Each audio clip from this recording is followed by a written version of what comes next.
What is going on, beautiful people? Welcome to another episode of the Narcissists Code. I'm your favorite self-aware narcissist, Mr. Lee Hammock, better known as Mental Healness across all social media platforms. If this is your first time seeing my face or hearing my voice, I'm a diagnosed narcissist, and I use my platform on social media to raise awareness for NPD, get more people into therapy, and also validate the victims, survivors, and thrivers of said disorder, said toxic traits, said toxic people, y'all. Today's episode is going to be about why do some narcissists, a lot of narcissists, move on so fast? Why can't they just stand to be by themselves just for a little while? Why do they have to find a new supply really quickly? Or so the easiest way for me to explain this, y'all, and this is just my perspective as a diagnosed narcissist myself. Other people are going to disagree with me. That's fine. Everybody's entitled to your own opinion, even if it's wrong. I'm right, you're wrong. I'm just joking. But seriously, I do feel like a lot of narcissistic people move on so fast because they are afraid of being alone. Because I've had this saying for a long time. It's just like, when I'm alone with my thoughts, they become my enemies. So much it's kind of like when I'm with somebody, or when a narcissistic person is with somebody, the other person serves as a barrier between a lot of self-loathing, dark thoughts, bad thoughts about yourself and things like that. You know what I mean? That person serves as a buffer, so to speak. You know what I mean? That other person that I'm dealing with serves as a buffer to protect me against the self-loathing thoughts that I would experience at nighttime by myself if you wasn't here. Like, the narcissist, just because narcissist doesn't want to be alone or moves on really fast with somebody else, means that it doesn't mean that they don't, they will treat the person good. I can have you here. Your body is here.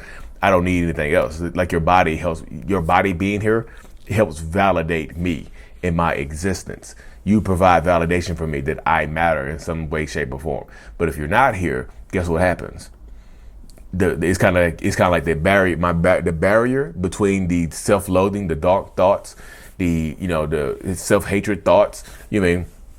The thoughts telling myself that I'm not good enough. I'll never be good enough. I'm not worthy of love. I'm not worthy of this. I'm not worthy of that. The floodgates open because I'm by myself. So you'll see a lot of narcissistic people, they like the comfort of having a significant other, even if they don't treat them, even if they're not treating you good. They just do. And sometimes, like, if you remove yourself from the equation, if you break up with them, they might, like I said, if you break up with them, they might try to move on extremely fast because they don't want to deal with the thoughts of being by themselves and attacking themselves. Just because they move on fast doesn't mean that they're in love for the next person. They might be love bombing the next person. And for me, love bombing a lot of times doesn't require real love. It just requires a lot of effort. It just requires it's like the illusion of love. The illusion of love.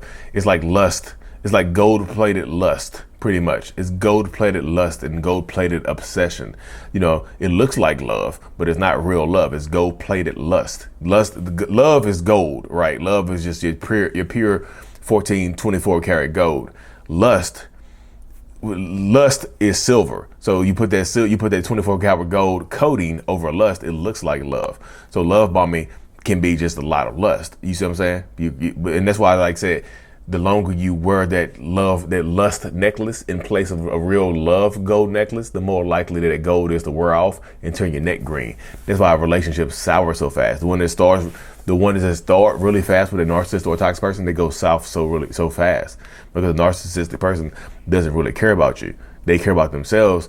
And a lot of times they don't care about you. They care about themselves and defending themselves against the shame of being by yourself.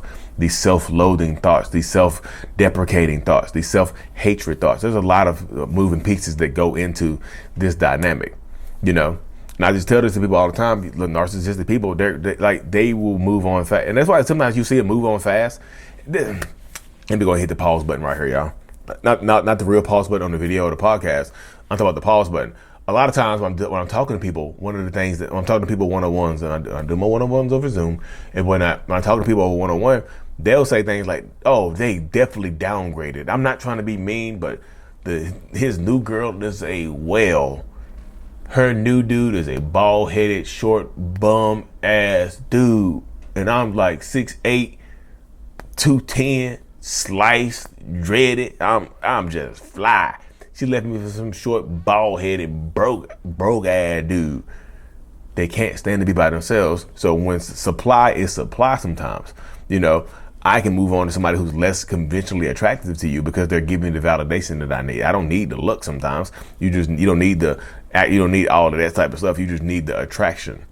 You just need the validation that person provides, because the validation is a guard, is a shield against the shame, is a shield against the self-loathing, is a shield against the thoughts of, the self-deprecating thoughts. You see what I'm saying? You see where I'm going with this? All that is a shield against that dynamic. And so that's why I tell people in these situations, you have to empower yourself, because the narcissistic person is going to empower themselves. They're going to pick, like 99 out of 99 times, 99 out of 100 times, they're going to choose themselves, they're going to put themselves first in a lot of these situations. So they'll move on fast just to have that validation from someone else. The looks doesn't matter. The financial situation doesn't matter. Sometimes they move in, like, especially if you're dealing with a bum, broke narcissist, sometimes that doesn't matter, because they need a place to stay. They need a place to live. That's why they'll meet somebody on Tinder, go clap their cheeks, and just never leave their house. You see what I'm saying? They'll take their black Glade trash bag to their new supplies house and just be over there camping out with new supply. But again, you have to protect yourself against that, because, and sometimes, like, when I say move on so fast, I don't necessarily move on to a new person so fast. Sometimes they'll try to move back into your relationship really fast. If you break up with them, or if their new supply breaks up with them, they'll try to come back to you really, really quickly. They'll obsess over you. They'll pull about your work, your job, or whatever. They'll pretty much damn near try to force you to give them another chance. Try to force you back into a relationship with them in some way, shape, or form. They'll try to force you to be with them, which is, again, y'all, toxic AF. And I tell people, if you want to continue to be in this situation, hey, look, you have one life to live. It's your life. Live it the way you want to live it. You know what I mean? But at the end of the day, the narcissistic person is going to choose their happiness 99 out of 100 times. So why don't you choose your happiness? It's okay to pick you, because a lot of times, like I said, they're going to move on extremely fast because they don't want to be by themselves and deal with the self-loathing, the shame, the doubt. You know what I mean? Or sometimes they feel like, and this is what happens sometimes. That's if you break up with them. So part two of it is, like, if they break up with you, they'll move on really, really fast because they don't want to sit in the shame as well.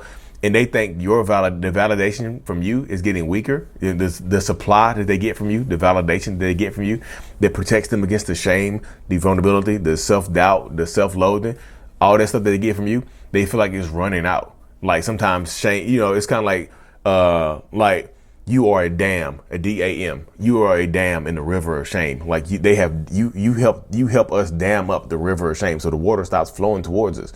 But if that dam doesn't have a lot of maintenance, if that dam doesn't have a lot of care for it, if people neglect the dam, water's going to start coming through it. So that shame is going to start leaking through it. It starts as a slow leak. You know what I mean? But then the water starts getting more and more coming through. So the dam that y'all have built together crashes because the validation they neglect you. They don't take care of you. You see what I'm saying? So the walls weaken, and the water of shame and doubt and self-loathing is going to come through some way, shape, or form. You know what I mean? So once it comes through, like, once they feel like the barriers are weakening, they see the leaks. They need to patch the leaks up. So they start to blame you for it, and they try to get rid of you and find somebody else who they feel like provides a better shield against it. So they might leave you even before the supply runs out. You know what I mean? Because they feel like they know it's running out. Some narcissistic people have this weird, like, sixth sense, and they can kind of tell sometimes when you are about to log out of the relationship, when you're about to leave them. So instead of you breaking up with them, which means that the dam is going to overflow and the shame is going to hit them really, really quickly, they break up with you first. They get rid of you first. They're like, oh, no, I broke up with you first. And to protect themselves against the shame, they break up with you first, so they're not embarrassed, and they just move on quickly to somebody else. They have a new boo faster than you can blink. You know what I mean? That's why you have to protect yourself in these situations, because if you don't, I'm telling you, y'all, I'm just keeping it hot. I'm keeping it real. I'm telling you, if you don't protect yourself in this situation, they're going to move on to somebody else. But even before the supply they get out from you runs out, they're going to move on fast to somebody else, so to guard against the shame and stuff like that. But if this new relationship doesn't work out, they might try to come back to you because you haven't been around them for a long time. So the dam has gotten stronger on its own because you've been doing work on yourself. They might try to come back to you. I made a mistake. I can't believe I left you for her. Please take me back. I'll do anything. I'll beg, please. You take them back. And then the same process happens over and over and over again, y'all. It's a cycle. And the cycle doesn't stop unless somebody stops it, unless somebody puts an end to it. So again, you have to empower yourself, because if you don't, the dams are going to overflow and they're going to treat you horribly. Anyways, y'all, let me cut this episode short. If you haven't already, go on Amazon, check out the Self-Love Journal by Lee Hammock. This is my self-love journal right here, y'all. I Love Me, a self-love journal by Lee Hammock, is available on Amazon. Check that thing out, y'all. The clothing brand is still around.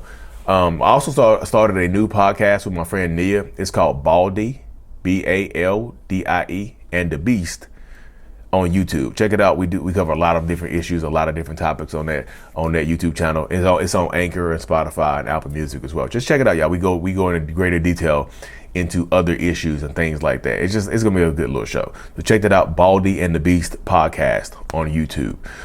Check it out. Just say, hey, Lee, I came from your podcast to this one. Thank y'all so much for tuning in. Like and subscribe for more. And as always, mental illness is out. Peace.